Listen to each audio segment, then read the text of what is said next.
Hello, toy fans. I'm Tony from Analog Toys, and welcome to episode 20 of Palitalk, a retro toy podcast. And I'm joined today by a man with many monikers, the Crazy Dutchie, the GenX Toys Geek. It's my good friend Jody.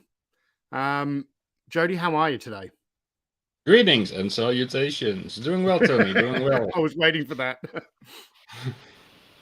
I want to apologize to you on camera. What a lot of people don't know in the background, because I only kind of shared the link for this stream yesterday, is that we were supposed to do this last week and I was having internet issues. For anyone who watched I joined the Valaverse live stream talking about the comics. I actually dropped off camera for like 10 minutes because of internet issues, and I didn't want that to happen in Palitalk. So Jody was kind enough to reschedule to Friday night, and then I had a terrible day at work Friday and had to go into work Saturday morning. And I was like, Jody, can we move it again?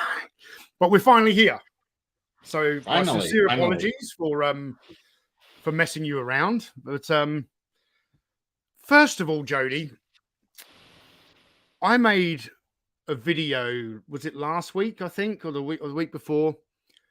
I made a video that was dedicated to you because of your one of many incredibly kind gifts to the channel, where you reunited me with the Action Force Cobra Hydrofall, my Christmas gift from 1987. So thank you for that. Did you say to me in the chat that's the first time you've had a video dedicated to you? Yeah, I think an official entire video dedicated to me. I've been mentioned in a few videos from Michael from Retro Blasting. One of his videos from the Australia trip, and some others where some of my donations were actually included into the video, but not a full video dedicated fully towards me. Well, in hindsight, I probably really should have. For IconicOn last year, I did a review of the M.A.S.K Boulder Hill. I probably should have dedicated that video to you as well. It's fine, but I'm not looking for grads, so I'm just glad to be able to help you with your collection. And what's always been for me is like the analog toys collection and the retro blasting collection. It's kind of like the toy museum I someday hope to own. So I'm just helping you fill some gaps. You know, it's interesting you just mentioned toy museum, because about 2 weeks ago, Jody, I started to think that I don't know how many more years me and Grace have got living in Port Hedland. I may continue. I can work here, like fly in, fly out, but you know, we eventually want to move back down to Perth and be a little bit closer to the family. You know, so we're moving back to the city. I was like, when I move back to the city, why don't I open a toy museum, and put my collection in there? And I'm starting to think seriously about doing that. Why don't you? Just got to figure it all out, how to do it, you know, find the right space and all that stuff. So I think that's something I might aim for. So and when I do, you'll be invited to the grand opening, that's for sure. Yeah, I'll try to make it over. Yeah. Well, and you can walk through the museum and you'll be like, I sent Tony that Jetfire. So Jody, I'm sure there's a lot of people here in the chat who know who you are and know a lot about you, but for those who don't, tell them a little bit about yourself and your YouTube channel. Yeah, so my name is Jody. As Tony said, I own a little YouTube channel. Can't call it little anymore. It somehow exploded around December. But yeah, I've joined the YouTube or the toy collecting community for a long time, watching retro blasting, watching analog toys, started chatting with some other guys in some other communities, and they were kind of sharing like little videos or little photos from their own collection. And I kind of started thinking, well, I've got some cool stuff. Let's start mucking about with YouTube. And yeah, that's when the GenX Toys Geek YouTube channel got started. Nice. So when none of us would be watching these videos or starting our own channels making this stuff if we weren't into toys. So what I would like to I suppose, learn a little bit today is where did your toy journey begin? Like, what were you into as a kid? Yeah, I think I think especially like the toys which we're nowadays all talking about, analog toys is talking about, retro blasting is talking about, I'm talking about, I'm sharing. I think that really got started when I was about 9, 10 years old, so the mid 80s. Because before that, yeah, every kid goes through some phases of toys, and so before that was Legos and Playmobil and all that Yeah, kind of stuff. But really, when I think it was about 9 or 10, so again mid 80s, when me and my brother actually found the British TV channel Sky Channel, and that's when we first got introduced to the Saturday morning cartoons like Transformers, M.A.S.K, all those kind of toys, or all those kind of cartoons and properties. And that's when really this interest started, and that's also when I think around the time I got my first like proper action figure toys. Started with not the Ghostbusters, but Transformers. We got some He-Man toys. We got some M.A.S.K toys. It's really around the mid '80s that these kind of toys really started triggering me. yeah, yeah. So when did you become a collector? Yeah, so I've always so my biggest passion was always, or my biggest love was always Transformers back then. Especially as a kid, we just loved the This is for Transformers. Jody. Yep, especially for me. I know how much you love your Transformers, Tony. I'm still surprised that during that all things '80s, you actually mentioned you wanted one of the Transformers as a kid. Well, you're never a big Yeah. Transformers Yeah, and that was Jetfire, which I've got to stop mentioning this stuff on videos because then a few weeks later a parcel arrives at the PO box from Jody and it's a vintage Jetfire from Transformers. Which that's got to be I don't know, what do you think about this? Do you think that's one of the best early Transformers? Yeah, definitely, because especially like if you look in, especially like the Transformers from back then, they either look great, they always look great in vehicle mode or car mode, but as a robot mode, they really didn't look like anything like the cartoons, right? Yeah. That was also around the time when Robotech started airing here in the, I believe again on Sky Channel. So yeah, and that really got me into the big robots, the big mechas. But yeah, definitely the Valkyrie. It's such a beautiful design. Yeah, it is. Like I think about, I got given Megatron for Christmas in, I want to say like 85 or 86, something like that. And I always use Megatron with all of the attachments as like a James Bond gun, because you have Hmm. the stock you could attach and the sight and the extra long barrel. To use it as a Transformer toy, you turn it into a robot and he just looks goofy. But Yeah, he looks really goofy. And actually, they came from a different line, Microchange, I believe. And there's yep, actually one. So Microchange actually has a few guns in this series, and there's one, the Browning, looks so much better as a robot mode. And I'm kind of sad they didn't take that as a Transformer base because he looks so much better as a robot mode. But yeah, yeah, yeah, I kind of can guess why they choose Megatron because it's the man from Uncle Gun, right? With the yeah, silencer. yep, yep. The man from Uncle Gun.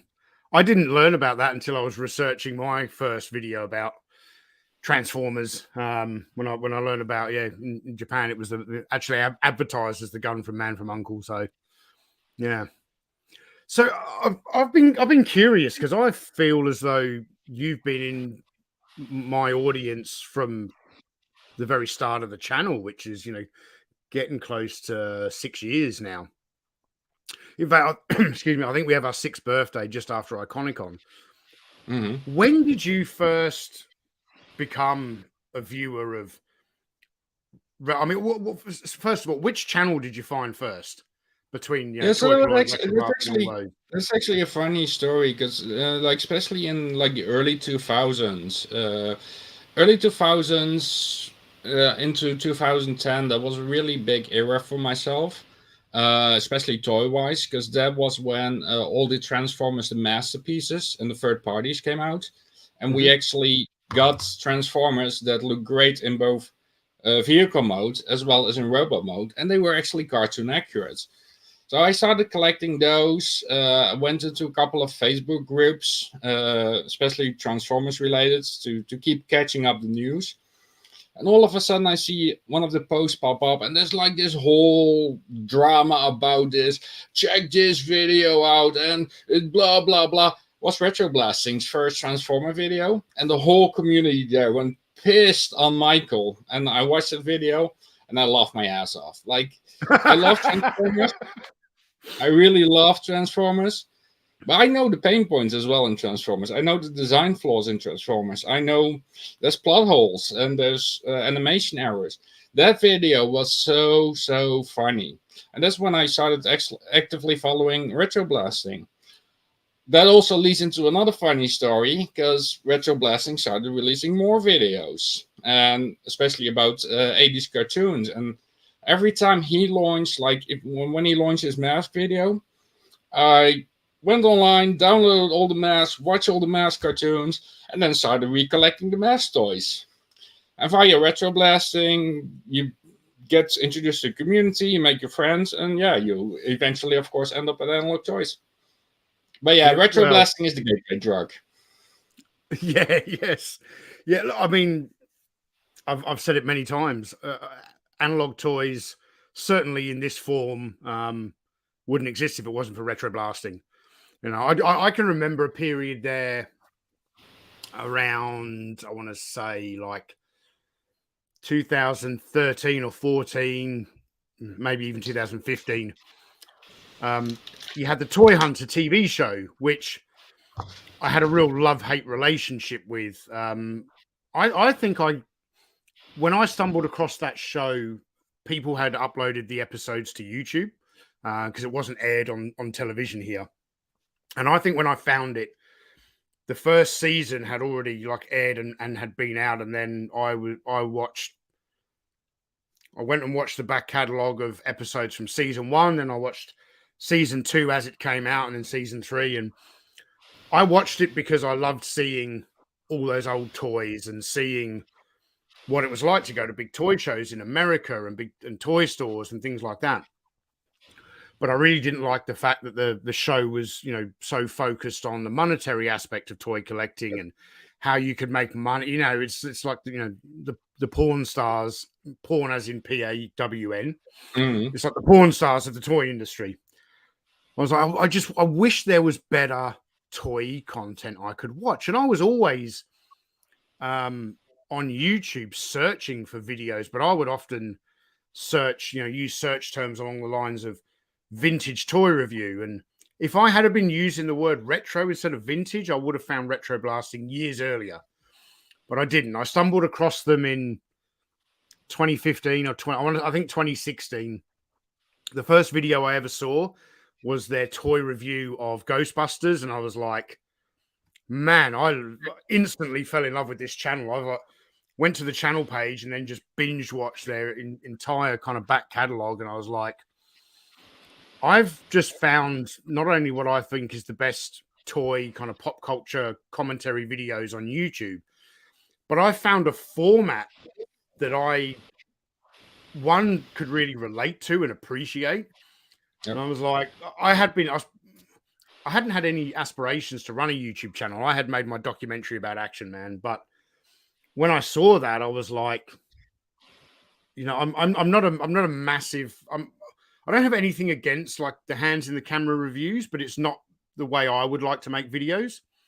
And because there are so many videos done like that on YouTube, you know, where it's a light box with a figure or a vehicle and someone's hands in the camera talking you through the figure. But no, that's not a format I want to use. And making YouTube videos in the same way I made that big Action Man documentary is not practical. You might put out one video every 2 years. So it was when I saw the format and just, you know, the way Michael sat next to a table with the toys on the table and then all this B-roll on them, that's a format I can gank. So Yeah. Yeah, well, what especially really attracts me about channels in this community, so like your own channel, like Retro Blasting, Two Cents Toys, Lio Convoy, they're open and honest reviews, and they, if there's a flaw with the toy or property, they will point out that flaw.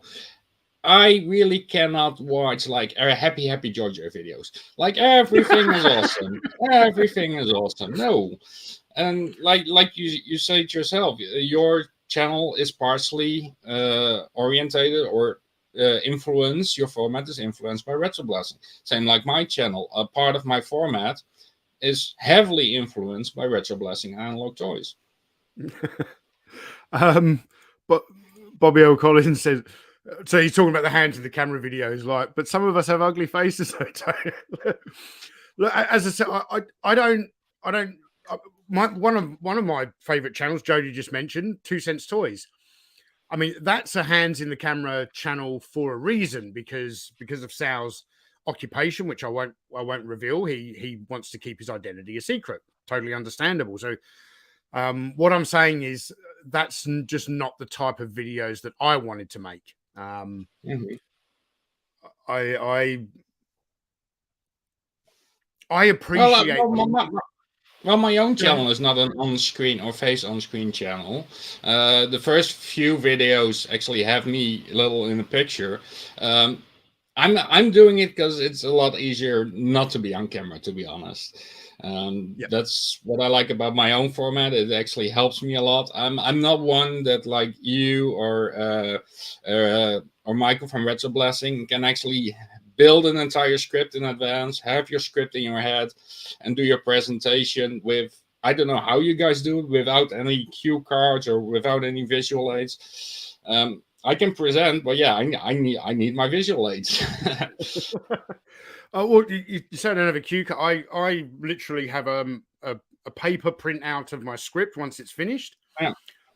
When I record it, when I write the script and I go through, I actually highlight the paragraphs where I'm going to speak directly to the camera. So I already know. So I don't have to try and record the whole script, kind of looking into the camera lens and concentrating. I've got to show you guys on Patreon one day some B-roll of me just doing the audio when I'm not going to be on camera, because I hold the script and I'm like a orchestra conductor with myself. I'm like, I do this with my hand, and it's like, the bit, it just helps me it helps the narration develop a little bit of energy, kind of thing. But it takes a lot of time, and I want to make the type of videos that you do have to put a lot of effort into. I understand why people that, I could have 6 years I've been on YouTube and I have 300 and something videos. There are channels that have popped up, after mine. There's a channel that popped up about 18 months ago. He's got like 1,000 video, 800 videos. But I wouldn't be creatively satisfied making videos that don't require all that extra effort. When I know I'm capable of it, I feel like I'm shortchanging the audience of, I could put a toy on the table, set up a camera there, pick up the toy, and then just talk to the camera and articulate the figure. And I could talk for an hour and then just put that hour up with no editing. I could probably do, 3 of them a week, but it's just not how I do things. No, and you can see it in the quality of your videos, Tony. So they're actually really well done. And I see a few more channels doing something similar, actually focusing on high quality. Would you actually believe that I hardly script at all myself?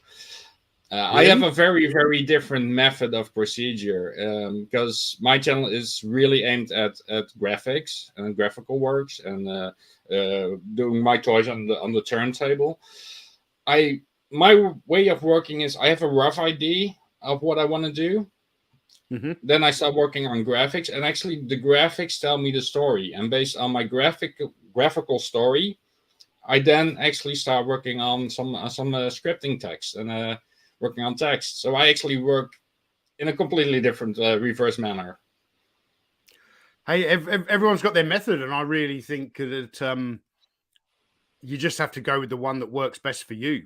You know, I know there's probably a lot of people who, you know, whether it's because of the you know, to save the environment or whatever, that wouldn't print out a paper script and they would do it off a screen. But when I record mine, I have a paper script there and a pen because I sometimes will when I write the script sitting at a computer. Um, I, I'm not only writing the script, I'm actually thinking about right what visuals will be on the screen when this happens. You know, and sometimes if I'm kind of talking about a toy that I don't have, I think, well, is there an image available on the internet that I can get? And I always go and double check that first because I don't want them want to get into the edit and find that I can't find a good quality image of what I'm talking about. So I do all of that, but then when I actually sit down to record it, sometimes a line of narration that I wrote on the computer that sounded really good, when I try to pronounce it, I might struggle. Like I might have too many words beginning with the letter S in a row. And I get myself into a tongue twister, and then I have to sit there and rewrite that little bit of script. So I have to do it with a bit of a physical bit of paper in my hand. So but I wanted to ask you, Jody, you had you made a video last year that, what was it, a few months after it came out, it just took off. What happened? Yeah, it really blew up, and it actually went viral. It's actually based on what we did with IconicOn. So I got invited for the 80s vehicles panel, where we talked about a lot of our beloved 80s properties in the vehicles. And that actually made me think, because I actually did some graphical work for that as well, and I was looking in some history of these vehicles and trying to find some graphics and good photos of these vehicles. And I actually had some decent information gathered, and I thought, why don't I make a video out of this? And that kind of snowballed into becoming like 30 plus movie properties and show properties went into the video. Did pretty well at first launch. Ran first month, got some nice traction, then kind of went quiet, and something happened just around Christmas. Just around Christmas, it just skyrocketed, and it's still pulling in like 50 to 100 views an hour. Still, we're 9 months in, it's still pulling 50 to 100 views an hour. Matt, congratulations. Yeah, it's I don't know what happened with this video.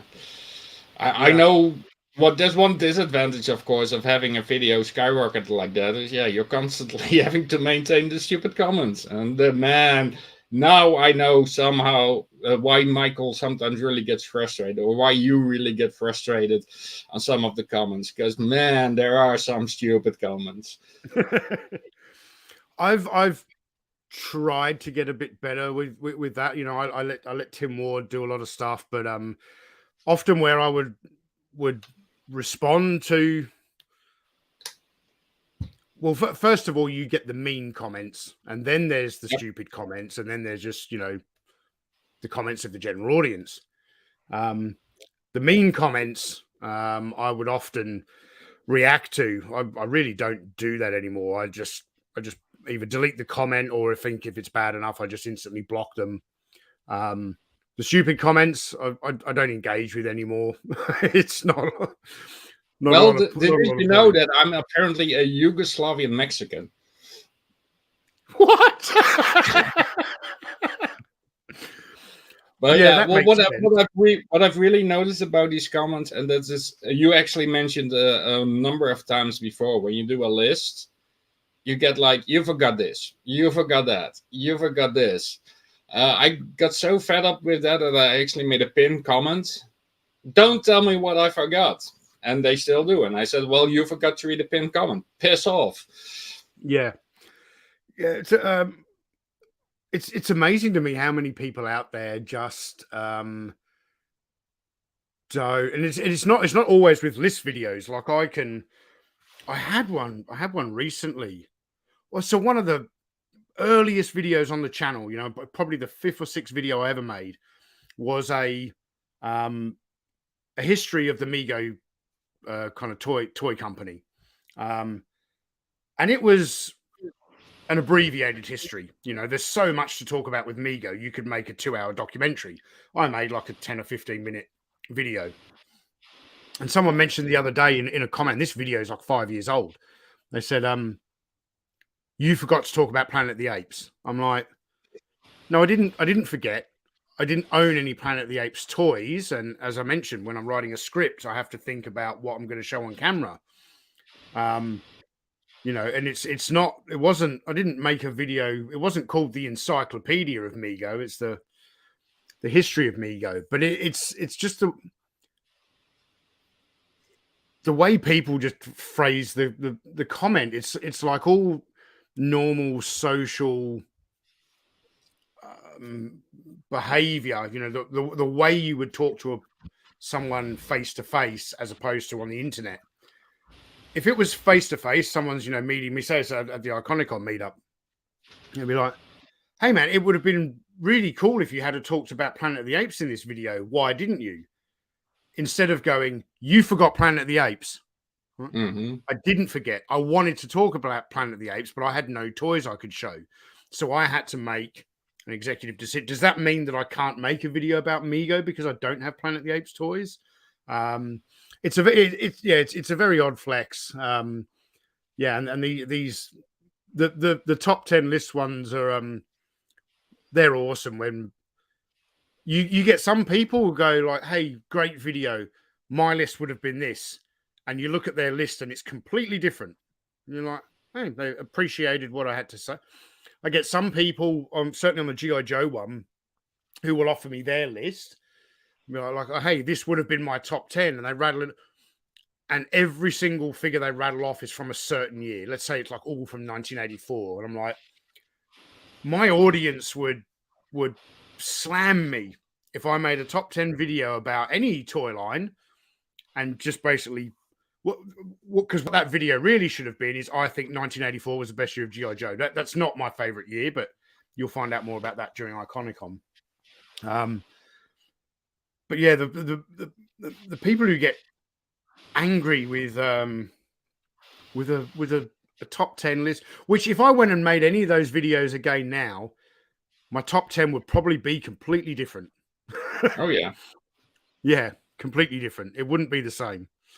So, but I mean, your video about the it was 80s vehicles of TV and movies, was it, or just TV? Yeah, it was. It's actually specifically called 30 plus iconic 80s vehicles from movies and shows or something like that. Yeah. Yeah, it covers both movies and TV shows.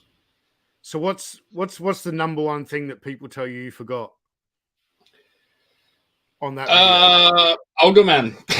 The most stupid show of ever, Automan.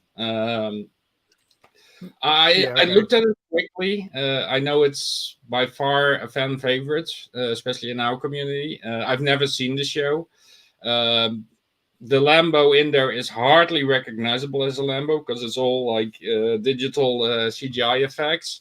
Yeah. And there's no history to be found on that. But yeah, that's the most requested or most said, you forgot Automan. You forgot Automan. I think I deleted about at least 100 plus of those comments.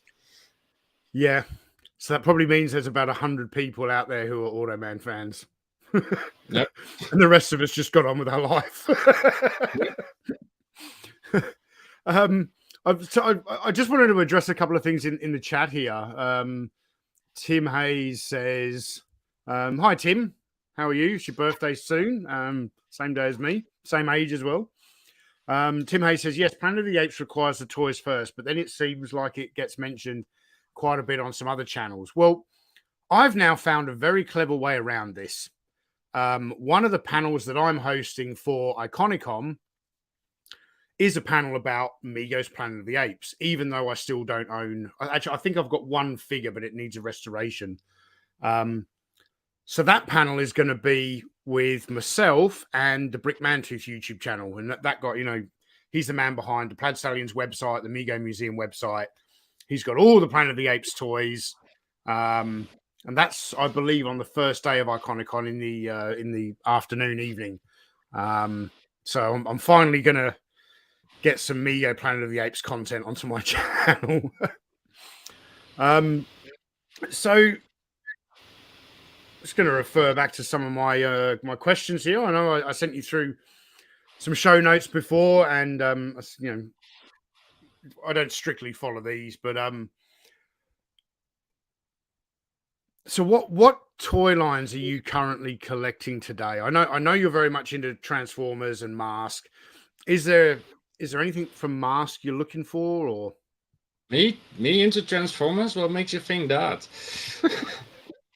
No, it's like I said, my collecting habit is it's a bit weird. Well, Transformers is always like it's continuous. The other toy lines I started recollecting as an adult were mainly driven by retro blasting videos, where he releases a M.A.S.K video. I start watching it, start reliving. It's all about reliving my childhood, basically, right? yeah? It's so I watch that and collect that. I think I've got most of the other 80s properties. I think I got mostly what I need right now. So I'm not actively collecting those right now. But Transformers, especially with masterpieces, that's an ever ongoing process. Yeah, so you're still collecting new release modern versions of Transformers and stuff. Yep. Who's your favorite character in Transformers? I've got. I can't say a specific one, but it's a few. One is definitely a fan favorite, Soundwave and his cassettes. Yep. I really love tracks. So the Corvette C3. I just love that model of a car, and if I ever someday win the lottery, that would definitely be a car I would buy. And the other one would be this guy, Swoop, my favorite Dinobot. Nice. Nice. Yeah. You know, my favorite Dinobot Yeah, I is know. It's you've got them in two sizes now. yeah, I do. I do. Um was he called something else? Yeah, he was Out originally called Slag, but especially in later series, because yeah, Slag it's a swear word in the UK, so they yeah. renamed it to Slug. Ah, okay. Yeah, yeah. So I've always known him as Slag, and it's it was my favorite dinosaur as a kid. I loved the Triceratops Yep. dinosaur, and then when I saw Dinobots, and I'm like, and that was the one and only Dinobot I got in childhood. And yeah, as you said, I've got them in a couple of scales now. So I actually think I've got 3 different versions of a Slag. So um Brian Dillingham, thank you for the Dillinghamism. Much appreciated. Um So you're not really sort of collecting anything now. Have you got talk me through your M.A.S.K collection? How extensive is your M.A.S.K collection? Are you like a guy who's just collected series 1, or did you get into series 2 and 3 and beyond, or So as a kid, I actually had quite a few of them. The only one of the few that I didn't have as a kid from series one was the Thunderhawk. I never got that, but I had the Rhino. I had Boulder Hill. Stupidly enough, I would say in 2004, 2005, I stupidly sold off my entire collection to a colleague, or actually a colleague of my brother, for $100. My entire collection. I had the Manta, I had the Raven, I had Rhino, I had. Did I have Firecracker? I had Firecracker. Um, so I stupidly sold off the entire collection. After that, where again I started recollecting them, I have got entire series one complete. I've got Boulder Hill. I've got the Manta, which I still say belongs in series one actually, or should have belonged in series one. And I've got a few series two and series three, but I'm not really interested in most of them. Just some really cool vehicles of those. And actually, I have one Pride in my collection, and this is something that was unfortunately never made so far. very And nice? that's a custom shark. So that's Is that actually Is that the same one that Michael French has got in his collection? No, so at the moment, there were two guys that were actually actively making those. The one that Michael French has, I have one of those as well. I really stopped trusting that that guy, because you saw what happened with Michael's version, right? It literally disintegrated in his hands. No, this is from a different guy. He's actually on Facebook as M.A.S.K Custom Shark. The only problem, I'll talk about Firefly in a bit, Chris. No, so both of these guys actually work. It's all one-on-one produced, right? All hand produced. I'm really looking forward for Ramen Toys because they're actually looking into making one right now, and I think they're actually working with a factory. So I'm really looking forward to that one. Chris, I hate the Firefly. I really, really hate the Firefly. The reason I hate Firefly, I had it as a kid, and usually M.A.S.K toys don't break that easily. But the Firefly, I had multiple issues with it. Like especially in the front, you have those flaps that flap open, the plastic hinges, and my hinge just wore out and snapped. The guns broke off or bent. I think it's one of the under-designed M.A.S.K vehicles, so not a big fan of that one. Brian Dillingham, thank you for the super chat. He said Jody's head is in orbit of Cybertron. Yep. What remind me, what is the name of the black tanker truck that's got snake oil on the side of it? Yeah, I know which one you mean. Guys in the chat, keep me honest. Outlaw. I do have it. Outlaw? I forgot. Outlaw. Yeah, Outlaw. I've got one on the way from Reclaimers Vintage Toys. Matt Swafford. Nice.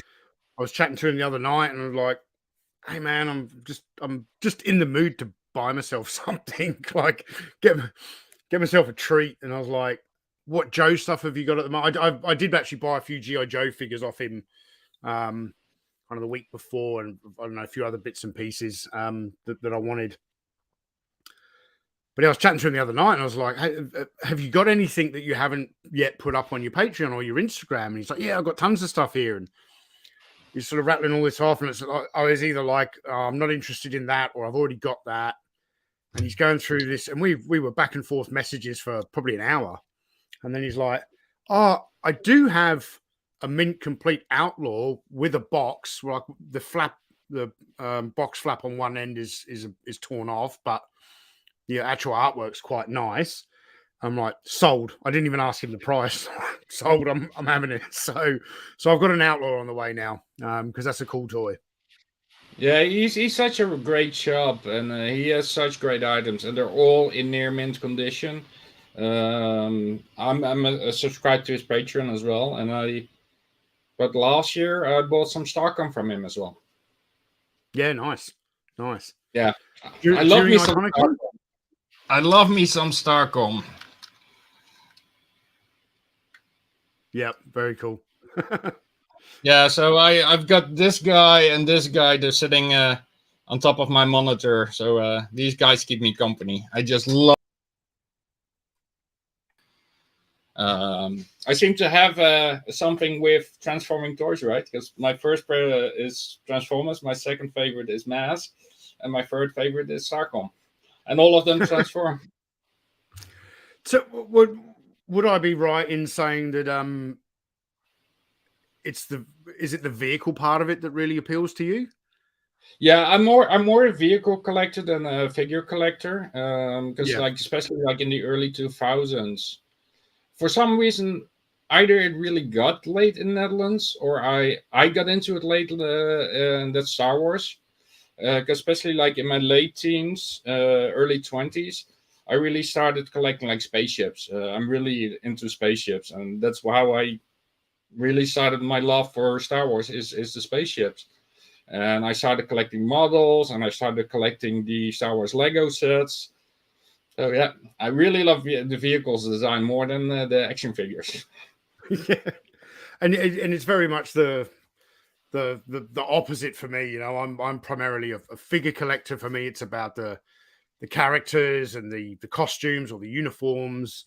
And I do appreciate a good vehicle when it complements the figures they go with. I've got a few toys sitting here. I'm not going to reveal them right now because at 8 o'clock tonight, got the 3 POA, and tonight we're talking through our top 5 pickups from 2022. So I've got a mixture of modern and vintage in the list.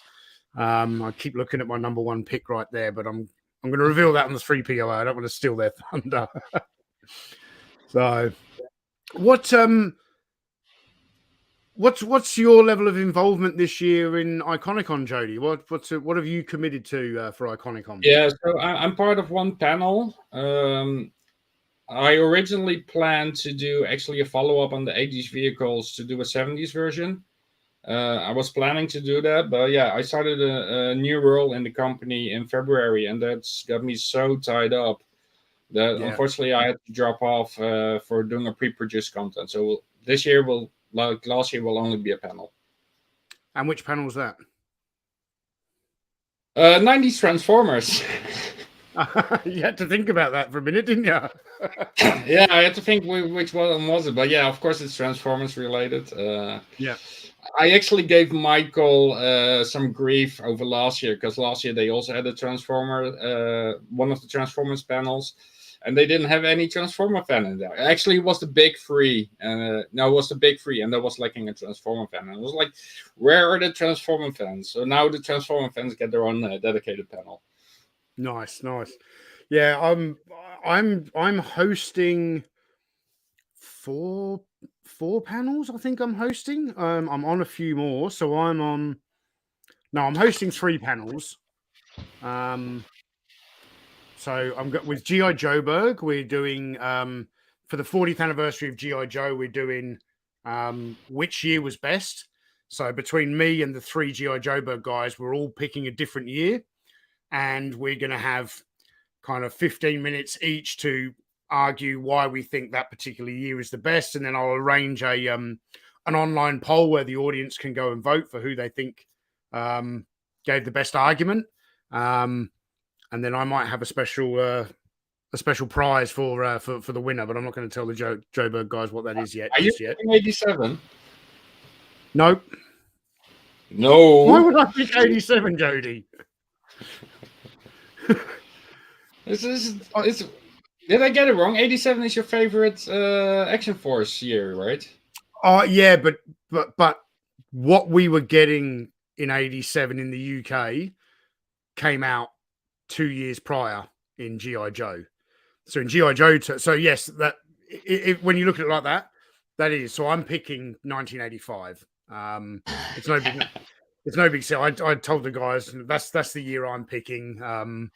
Which is the year we got the Cobra Hydra foil and things like that. That's my favorite year of G.I. Joe. The other 3 G.I. Joeberg guys have picked some other stuff. So I've already talked about the Planet of the Apes panel I'm doing Brick Mantooth. And then we're doing a special episode of War Stories, but it's going to be hosted on Analog Toys, not on Retro Blasting.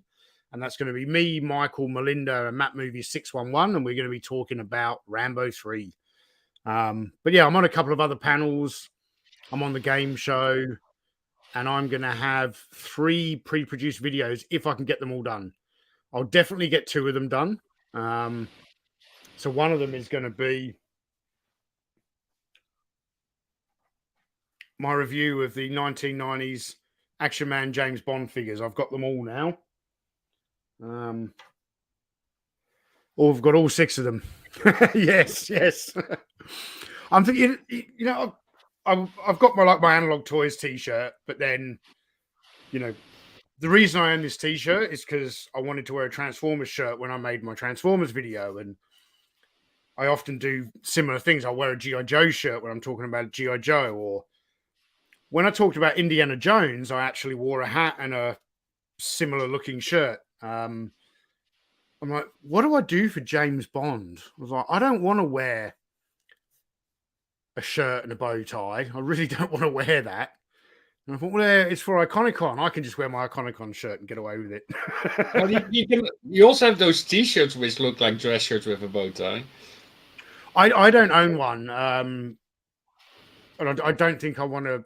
I want to hopefully record that video. It's a holiday weekend here in Australia, so I want to hopefully record that Monday. So there's no chance, even if I bought one online, it wouldn't get here in time for Monday. But if I don't film that on Monday, see, I did have a really nice tuxedo because I used to once a year when I was in the army, we would go to a regimental dinner in London, like the regimental Christmas dinner, and it was always a black tie event. You wore a tuxedo and a bow tie. But I don't fit in that anymore. I know what you mean. I know what you mean, buddy. We gained some weight. That's what I also love about you guys, and I actually tried to copy that as well. You actually dress to your video, and I try to do the same thing with my streams, where I had to dress to the topic, like the Crazy Dutchie streams we did. I actually had I made a custom Jason the Wild Warrior show T-shirt for that one. For our M.A.S.K team, I wore my M.A.S.K shirt. If I'm joining somebody as a guest, I usually wear their shirt. So I'm actually now wearing something that my buddy Chris always does in his streams. He wears my shirt. So Chris, this one's for you, buddy. Yeah, big shout out to Chasing 80s Toys, who that channel is also contributing to IconicOn this year. There was a comment here I wanted to pull up. Where is it? Lost and Wallace says Tony should dress as a Bond villain petting a fluffy cat. Loston, you've just put an idea in my head that I'm 99% certain is now going to appear in the video. I won't do the whole review because I won't be able to keep a cat there the whole time. But I might have to do a Blofeld impression with one of the cats during that video. And your Muslim uncle says, Palitalk, were either of you even semi-interested in the giant Unicron release? So I think he's talking about the HasLab Unicron. Yep. Well, although I'm not a big fan of the HasLab model itself, I do have to own up that I actually do own one. I do own one because it fits part of my collection. There wasn't any good decent representation of Unicron in the past. There was supposed to be one third party, but that actually got shut down by HasLab because they were doing it on the same time that HasLab was launching theirs, but they got shut down. There's another third party that released a Unicron, but it's on a much smaller scale, and they actually had to do something funny to get out of the legal situation with HasLab. So they actually released it without the ring and without the head, and released that as a weapon pack. Yeah. So I do have to own up. I hate the HasLab model, but I do own one HasLab product. Jody, we don't think any differently of you for it. I am curious though. Do you display it in planet mode or in robot mode? I'm actually looking. There's actually the fun thing about the HasLab Unicron. Unlike the third party, the HasLab Unicron is what we call a shell former, and a shell former is basically you have a nice shell, and inside is the robot hidden. So all the panels don't do anything during the transformation; they just hang as kibble. And there's actually a third party producer which actually bases the stand with one piece, and you can actually grab all the kibble from the robot modes and from the planet mode. Oh, nice! And have you got that from the? It's a pure shell former, so you can actually have them portrayed in both modes. Oh, cool! But you have to get something from a third party to make that possible. Yeah, and it's just a stand and one missing panel. That's it. Yeah. Okay. Nice. Yeah. Very cool. Yeah. So, that's the thing I have with Hasbro. Hasbro sometimes does really, really cheap designs. I'm not a big fan of like modern Transformers, even the Studio 86 or what other new series they're doing right now. They're based on G1. But I think the designs are cheap, and a lot of these suffer from what I call a hollow limb syndrome, whereby you basically transform and you have the arm and there's a huge gap in there where the hand fits in. Yeah. cheap designs. Besides masterpieces, I no longer collect anything Hasbro. World Made of Cardboard, thank you for the super chat. He says, Jody, how long does it take to transform the HasLab Unicron? I personally don't have an idea yet because he's still in the box. I haven't been able to grab him out of the box yet, but yeah, it's these kind of toys actually take quite a while to transform. So probably half an hour plus. Yeah, right. Did either of you see the 4-foot Predator model from the 90s? 4 foot?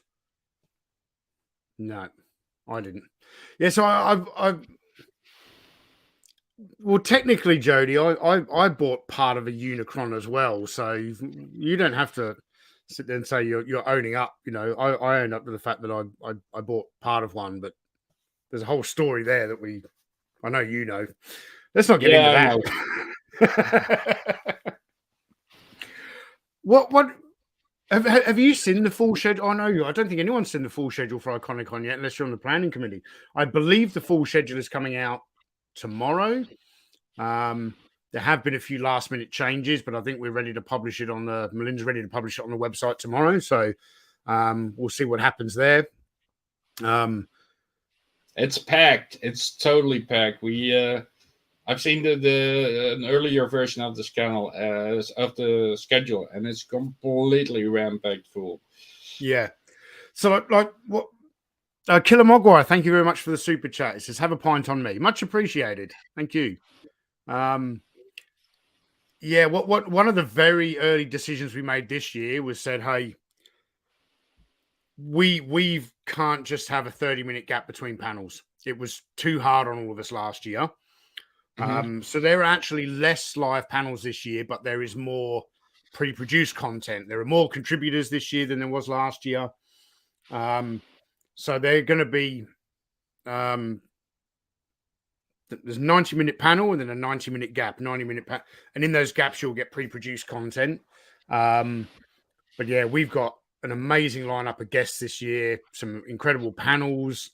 Yeah, there's going to be some. What's Keith?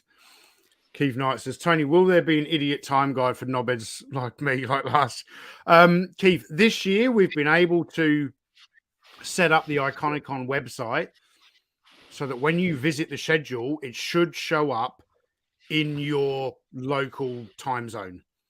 It was an add-on feature that Retro Blasting had to pay a little bit extra in the back end building the website to have that feature. But now, a lot like YouTube, for those of you who don't know, with YouTube, whatever location you're in around the world, when you click onto a YouTube live stream that is coming up but not aired, it will always show you the start time in your local time. But yeah, the IconicOn website this year, we've got that fixed. So wherever you are in the world, when you look at that panel, that will be the date and time that it shows. The difficult thing for me this year, Jody, is that because I'm going to be in the States for IconicOn, I'll be on their time, but I'm doing all of this prep work before, and I want to schedule the premieres and all of this stuff. So that's been really confusing me this because Melinda sent me some. Go ahead. Try working for a global company where you have to deal with multiple US time zones, my own time zone, India time zone, and now also Shanghai time zone. Oh wow, yeah. Well, I mean, the good thing for me with like Retro Blasting and Bobby at Valaverse and all of those guys on the East Coast is during their winter when daylight savings, or daylight saving, whatever it is, when it's summer here and winter there, it's a 13-hour time difference, and that I kind of struggle with that. But for this part of the year, it's literally just they're 12 hours behind, so it's so easy. Right now, it is 5 minutes to 6 in the morning here in Australia, which means it's 5 minutes to 6 the night before in the evening at Retro Blasting. So it's a real easy one to figure out. But yeah, having to do multiple US time zones and Shanghai and all of that, I salute you, Jody. Well done. It's not easy. I have to say, it's I've seen also the presenters list of IconicOn. It's really refreshing to see a lot of new channels, including Chasing 80s Toys. Go team, Chasing 80s. Yep. Toy Connections. I've seen Ken in the chat here as well. Yep, Toy Connections. From Sergeant Slaughterhouse, and a lot more new channels. So kudos. Yeah, well, yeah, but I actually kind of sat there and the first person I reached out to this year was Brick Mantooth. You know, he's one of the few people who's actually done 2 Palitalks. He did one of the earliest episodes, and I had him back on. I enjoyed it so much, and he was one of the first people I reached out to because I was like, I've always wanted to have some kind of Planet of the Apes content on the channel. I was like, hey, this is a good opportunity because I don't need to have the toys to do a panel. I've got some really nice imagery of Planet of the Apes toys I've got digital copies of the old Palitoy trade catalogs, and Planet of the Apes was sold by Mego. Mego Planet of the Apes was sold by Palitoy in the UK, or Palitoy Bradgate. So I've got some really good quality images. So he was the first person I reached out to, and I actually was like, man, I don't know why I didn't invite Brick Mantooth last year because it just didn't occur to me. And I was like, man, I feel really bad for not inviting you last year. But yeah, there you go. So I wanted to, before we play a little game, you know the game, Jody. But before we do, I wondered if anyone in the audience had any specific questions for you. I did want to ask you, like I'm trying to think now between a miniature version of Slag, between that and Jetfire and Boulder Hill and the Cobra Moray and contributing to a Mauler, and the list goes on. All of those toys that I just mentioned, chat, are toys that Jody's either donated or he's contributed to a donation with other people. What I want to know is, Jody, are you and George Aitken competing for the title of the most generous person in our toy community? No, it's although I have a competitive nature. No, I'm not competing with anybody.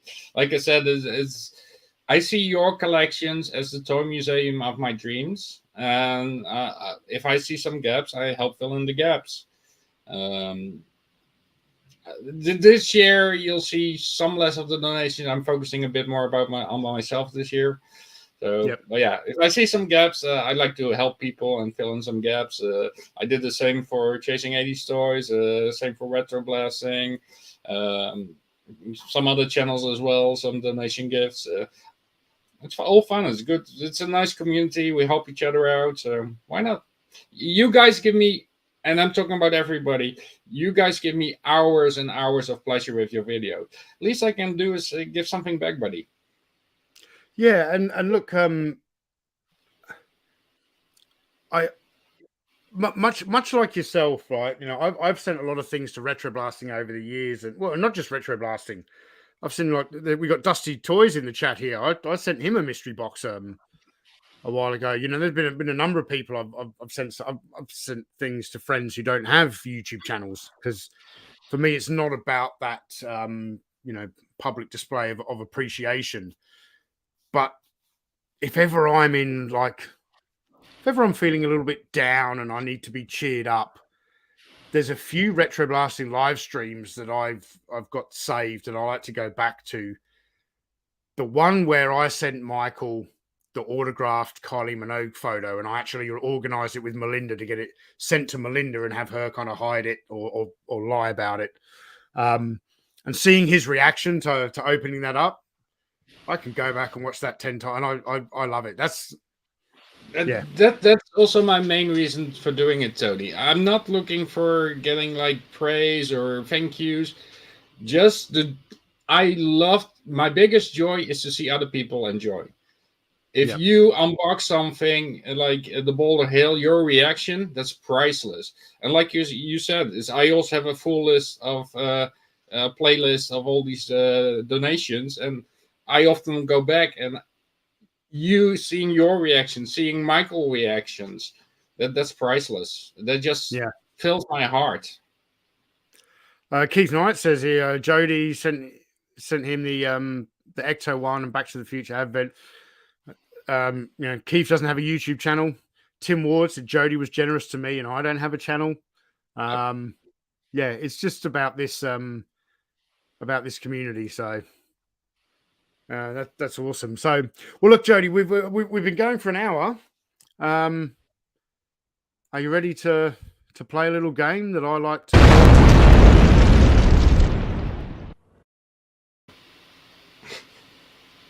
Sure. Now, I mentioned I never come in pre-prepared for this. With a list.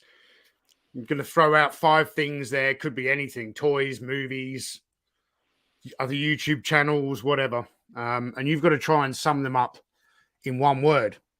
One word. But what I do normally do is during these chats is take notes. But because I know you so well, we chat outside of YouTube. I've literally spent the last hour just basically having a video chat with a mate of mine. There just happens to be people watching us. I've written nothing down, Jody. So while I think of it, we've got a couple of super chats. Let's get to them, and I'll come up with my first one. So, a world made of cardboard. Thank you very much for the super chat. He says, "Enjoy my joy." Sorry, couldn't resist. Yeah, it's Jody means it in a slightly different way. Laser Pants, thank you for the super chat. He says, "I hate seeing Tony experience joy." Thank you for paying to say that. So, Jody, can you sum up for me in one word the HasLab Unicron? Overpriced. Oh, what do you reckon it should have sold for then? Did you less. Did you get it and think? Do you like it as a toy? Yes, it's more the completist in me that got it. Okay. It has a lot of flaws. Especially because I'm abroad. Yeah, the HasLab model was and still is really, really broken. So I actually had to get it via third party sites from China, which gave additional cost. But even the original price, it's not worth even half the price of the original price. They were and they cheapened out as well. It's a shell former.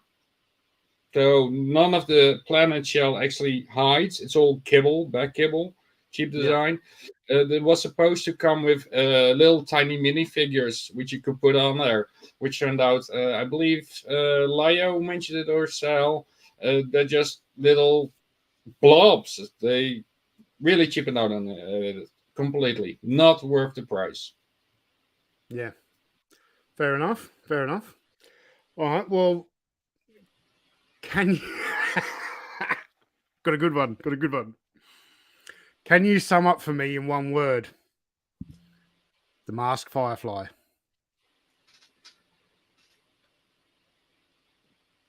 Garbage. That one's for you, Chris Miwa. Yep.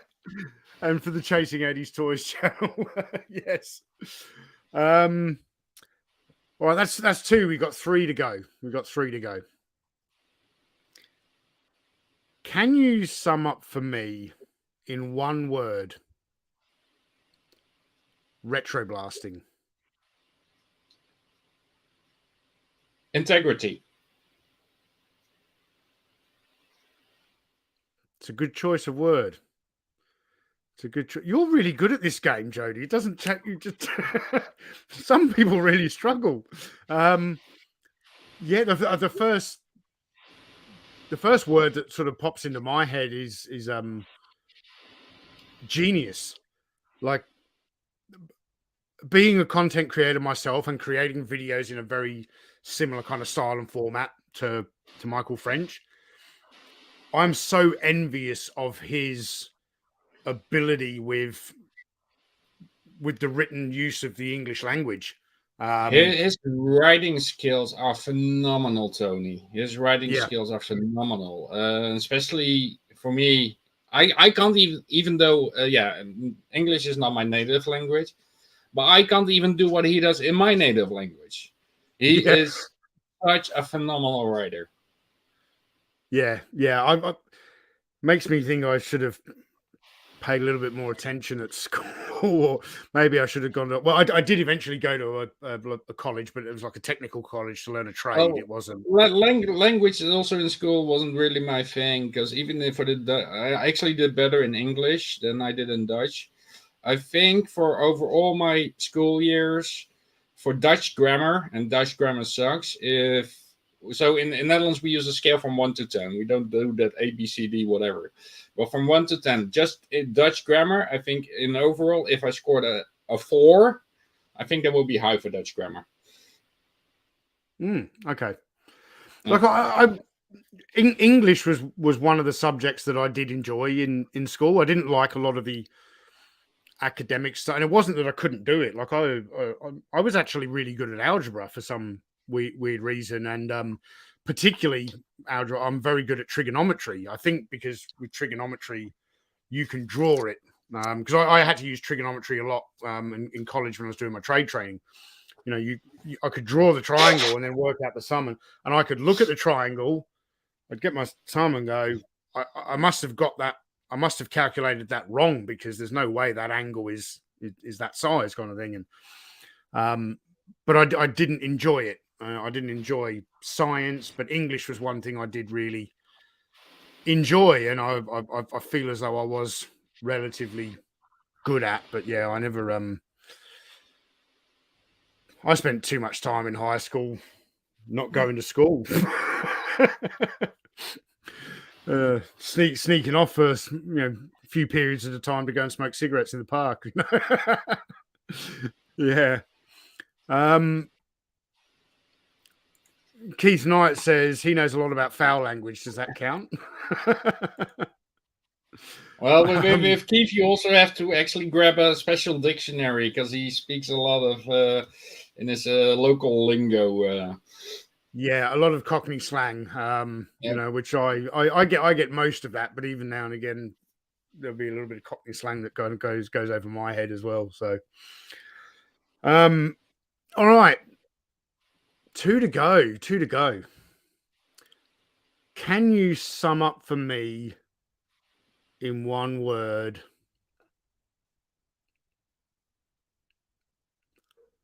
Oh, I can't believe I'm going to do this to myself. Sum up for me in one word, Jody. Analog toys.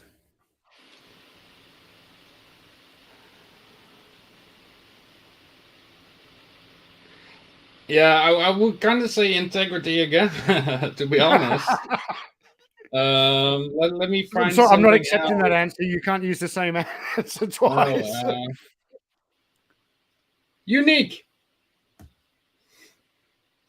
Because even though you say a lot of your format is influenced by retro blasting, Analog Toys has a completely unique format by itself. Yeah, well, that because yes, I borrowed the format, but I never sat there and tried to be Michael French because I'm not. I'm me, and that's me and Michael have talked about this before. The person you see on camera, on my channel and on Retro Blasting, that's who we are in real life. We're not playing a character like I believe not there's anything wrong with that. I just think the audience deserves to be aware. If you're playing a character, be honest about the fact that you're playing a character and that's not really who you are. But you're absolutely right, because we all know a certain YouTube channel which is pretty big, which is just a pretty face in front of the screen with a complete set of writers behind it. And I can actually vouch that Michael is on camera and off camera. He's the same person. I can vouch for that because I actually met the guy in person. Yeah. Well, I'll be meeting him in person soon. What day do I'm? Do I meet I meet Michael in person in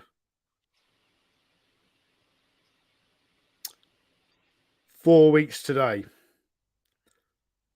No, yeah, 4 weeks today. So I'm meeting Michael. The first time I'll be meeting Michael in person will be at Joe Fest on the 25th of June. And then I'll meeting Melinda on the Monday at the IconicOn meetup. Yeah, I'm looking forward to I'm looking forward to it a lot. Yeah, I wish I could be there with you guys. It's really wish I could be there with you. Yeah, there's a you never know what's going to happen next year. I've heard rumors that there isn't going to be a Joe Fest next year, but I don't think that will stop me from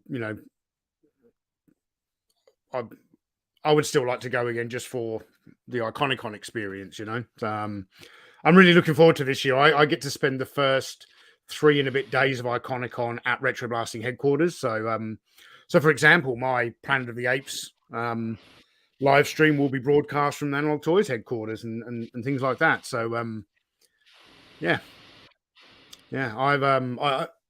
and Dusty Toys says, Jody, do you like Doctor Who? And if so, who is your favorite Doctor? Yeah, especially the post 2015 Doctor Who's really enjoy them. David Tennant is my favorite Doctor.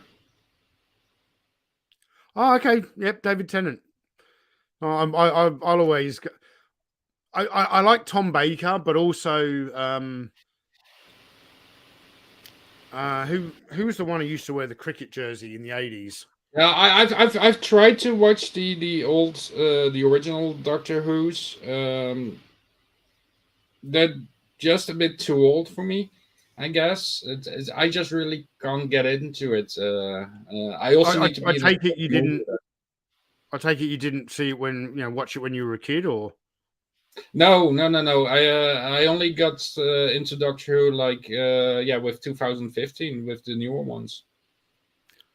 So I've never seen the original ones as a kid. We definitely didn't have it on the TV. We did have BBC One and BBC Two, so it might be on there, but I've always missed it. yeah.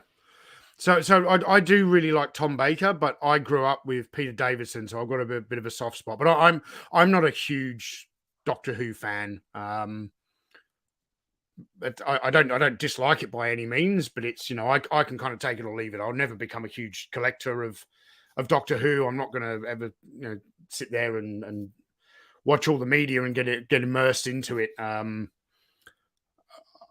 I don't think I'm even really one very much for science fiction at all. I think that's what made Star Wars so different, is that was science fantasy, not science fiction. Which is why I'm much more of a Star Wars guy and I'm not much of a Star Trek guy. No offense to Michael Shea in the background. Hey, I'm not saying there's anything wrong with Star Trek. It's just not for me. It was not, I'll steal you on my bet laugh. Are you Star Trek? Are you a Trekkie as well? I love both of them. I'm just a big sci-fi nerd in general. Yeah, cool. Yeah, and it's just it's just a personal preference. I grew up loving film franchises like the Rambo franchise and things like that. I'll actually, I'm going to ask Michael Schaefer after the show when we have a chat in the green room afterwards. Because I'm not a huge Star Trek fan, I've got nothing against it. He could turn around and say, he's not a Rambo fan. So, well, you can see how much I love sci-fi, especially sci-fi ships. If you go to my YouTube channel, the big banner is actually I've got one shelf on a cabinet which is full of sci-fi DVDs with all little ship models in front of it. Yeah, nice. Well, look, we've got one more to ask. Sum it up in one. One more to ask. What can we do here?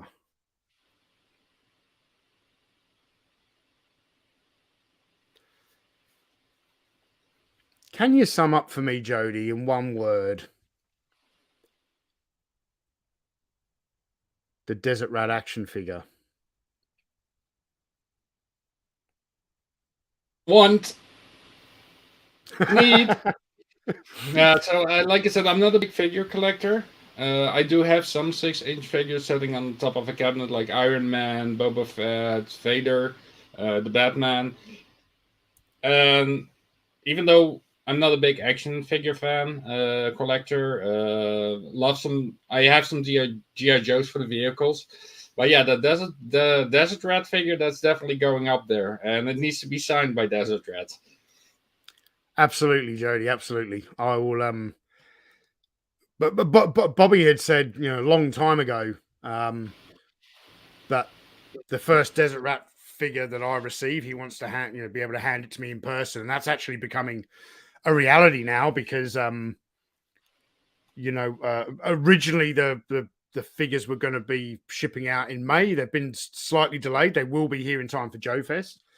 So it's at the point now where if he ships them to me when he gets them, they will arrive when I'm over there. So I may as well just so actually some of the people who've pre-ordered it in the States are probably going to get their Desert Rat figures before I do. But I'm totally fine with that. It's just the way it's panned out. But yeah, I'll be signing a ton of them. Definitely sign one for you. I'll also get you a signed comic, Jody, because issue 8 of the comic arrived at Valaverse this week. Nice. And I believe it's going up for sale next week. And you're going to love the story, guys. It's a really, really good story for the comic. Yeah, like I said, I'm not a big action figure collector, but if I look into the designs Bobby is doing with those, it's effing mind-blowing. The designs, the details. Yeah. Name me one vendor, and name me one vendor that can even come close to his eye for detail and his designs. None. Well, there are a few that spring to mind, but you're talking now about boutique toy companies who are like, your M.A.S.K's and your Mayfexes, but they're not selling the figures for $32. They're selling them for $100 plus. You've got to go to these really high-end manufacturers working out of the Orient. There is no one doing that kind of level of attention to detail in that particular scale. So, Michael Shape, a bonus summing up in one from Chris at Chasing 80s Toys says, sum up T-Bob. Annoying. I was going to say goofy. Yeah. Snarferific. I like it.